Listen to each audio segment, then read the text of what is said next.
Hey, what's going on everybody? It's ETAPRIME back here again. Today we're going to be taking a look at 3 accessories that go really well with these handhelds, mini PCs, and even Android devices that support desktop mode. Now personally, I love a mobile or a portable device like the Steam Deck or the ROG Ally, but sometimes I like docking these systems and having a nice desktop experience, especially with the Steam Deck and the ROG Ally.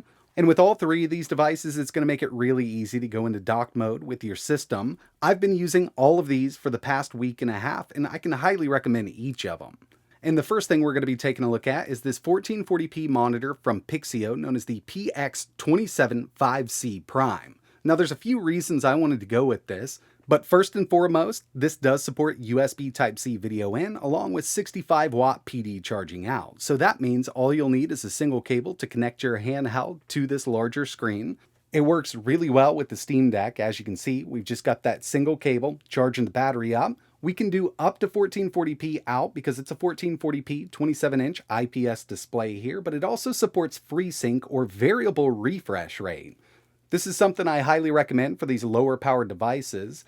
And another reason I wanted to pick one up with a USB Type-C video input was for my Samsung Galaxy S24 Ultra. Now recently I did a video showing off how to turn an older Samsung device into a desktop PC. It'll work from the Galaxy S8 on up, but I've got the S24 Ultra here.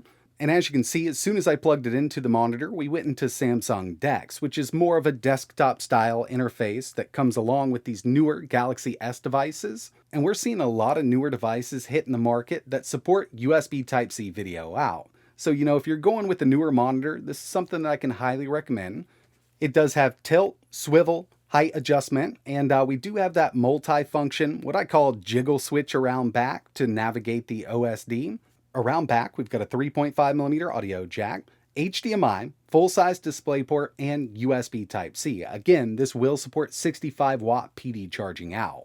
And you don't need an extra power supply with this monitor. It goes directly to the wall. Everything's built in, so you don't have to worry about the hassle of having one of those on the floor behind your desk either.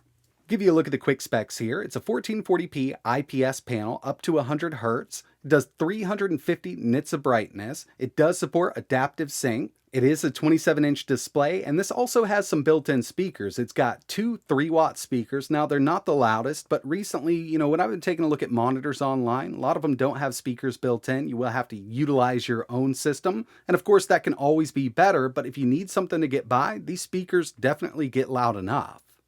By the end of the video, I will be combining all of this just to show you what we can do here, but the next thing on the list is an awesome new mouse from a company known as Gravastar. You may have heard of them because they do make some really funky futuristic Bluetooth speakers that sound really good, but their newest product here is the Mercury M1 Pro wireless gaming mouse. I have the Battle Worn edition, and it's actually hand painted, hand customized. We do have some RGB built in.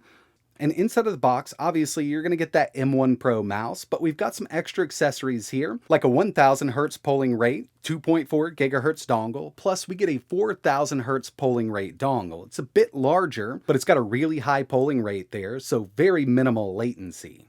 This also supports tri-mode connectivity, so you can go wired with it. You can connect it to Bluetooth devices, or you can use one of the included 2.4 GHz dongles.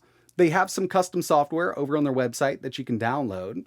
It's got a metal, hollowed out frame, and these range anywhere from 77 grams up to 88 grams. Personally, I do like the battle worn look, and again, they are hand painted, hand customized to make it kind of look like it's been used quite a bit.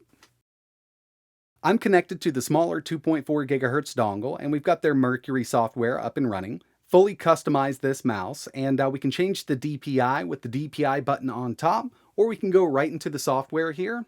And when it comes to the DPI range, 600 up to 26,000. And of course, going up to 26,000, this is going to be a bit crazy trying to see where your mouse cursor is. But if you need something really quick, it's definitely here. Since I'm using the smaller dongle, we're only at a 1000 Hz polling rate, but what I'm going to do here is use the other one. We're going to plug this in, I'll set it up real quick, and I'll show you that we can go up to 4000 Hz with this unit.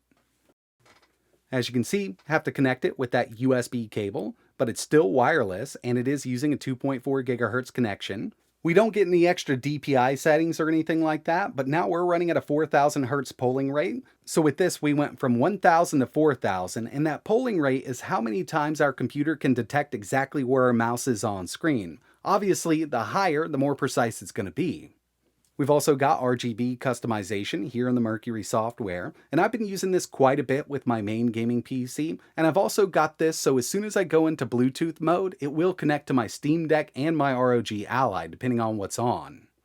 They do offer a few different color variants. They've got a white, gunmetal, and a black. This is a magnesium hollowed out frame, but the black one uses PVC, so they did cut the cost down a bit on that one. And the final accessory we're going to be taking a look at is one that I've been excited about since CES. I was able to go hands-on there, and it's finally out on shelves, so I went ahead and picked one up. This is the ROG Falchion, or you can call it Falchion if you want to, RX low-profile keyboard. Again, this is one that I've been waiting on for a little while, and I've been using this continuously with basically all of my devices. And what we've got here is a 65% keyboard and a 60% frame. It's only 26.5 millimeters thin. It uses the new ROG RX low-profile optical switches. I opted for the reds because I like the feel and sound of them, but you can go with their blues. Tri-mode connectivity, so it supports Bluetooth, and you can connect up to 3 different devices simultaneously. It also supports ROG Speed Nova 2.4 GHz technology, and it comes with an Omni receiver. So if you've got the ROG mouse, all you need is one receiver to connect the keyboard and mouse if you wanted to. A nice protective cover that you can also kind of slide right on the bottom. Personally, I don't use it with that cover on the bottom, but this thing is super tiny. Again, it's a 65% keyboard and a 60% frame, and I really do love the look of this thing. It also has touch controls on the back. That's something we'll take a look at. All of the keys we'll ever need for a keyboard are here using the function. 2-step angle adjustment around back. 100% anti-ghosting and in-key rollover, onboard memory, and it does support Mac OS by just flipping the switch around back from Windows to Mac. And speaking of that, we'll just move around back here. We've got our mode switch, so Bluetooth, wired, or 2.4, Mac and Windows switch, USB Type-C in, plus we've got our dongle that's included, and over here at the end, we've got our interactive touch panel along with a function button. So basically, with a press of this button, we can use that touch panel to control the volume, brightness of our screen, and media control, so we can play, pause, fast forward, and rewind using that touch panel around back. I think it's really cool. So as soon as I saw this at CES, I knew I had to get one. I personally love the look of it. It's actually one of my favorite looking keyboards. Full RGB backlit. We've got full control from the keyboard itself, or you can connect it to an ROG or a TUF device and use Aura Sync if you've got Armoury Crate built in. And like I mentioned, they've got 2 switch designs to choose from. You can go with the blue, but the one we have here are the reds. And these are their new ROG RX low-profile optical switches. The reds have a 1mm actuation point, 40 Gs initial force, and 55 Gs total force. These utilize a hollow square stem, central lighting with all-round illumination, so there's no hot spots on these keys whatsoever. And it does use the wobble-free X stabilizer. So I've actually seen this or a design like this in newer keyboards. These keys don't wobble at all. I mean, they are super steady. But of course, I'm sure you want to hear how these ROG RX optical mechanical switches sound.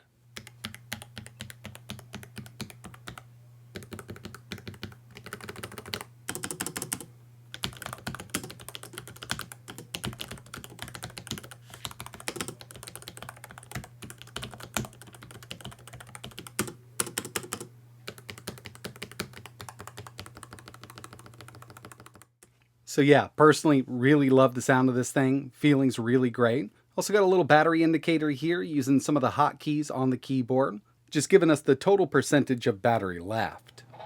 And with this setup here, the monitor, keyboard, and mouse, I've been using it with my Steam Deck and the ROG Ally. I've just got the ROG Ally running right now. Mouse and keyboard are connected over Bluetooth, but if you weren't using a monitor like this with USB Type-C, you could use the dongles along with the dock or an adapter, but since we've got Bluetooth here, I'm not doing any kind of competitive gameplay. For single player games, it's fine, and even if I was in a multiplayer match, I'm not looking for the super edge that I need with, 4000 Hertz, but it's there if you need it for, let's say, your main gaming PC. But for these lighter, lower-end setups, be it Android, ROG Ally, Steam Deck, some AYANeos connected to a monitor like this, I think this is a nice little setup for dock mode. Overall, been really enjoying this combination here when it comes to the Steam Deck and the ROG Ally. Also works out great for mini PCs or even your Android device. And if you're interested in checking any of this out, I'll leave some links in the description. But that's going to wrap it up for this video. Remember, you can always use what you have right now. So if you've got a TV in the bedroom or living room, pick up a cheap USB Type-C to HDMI adapter, plug it into the Steam Deck. Use your Xbox or PlayStation controller that you have now. If you need a keyboard, you could go with the cheap Walmart Logitech keyboard combo for about $21. And if you enjoy the games you're playing, you're still going to have a lot of fun. If you've got any questions, let me know down below. And like always, thanks for watching.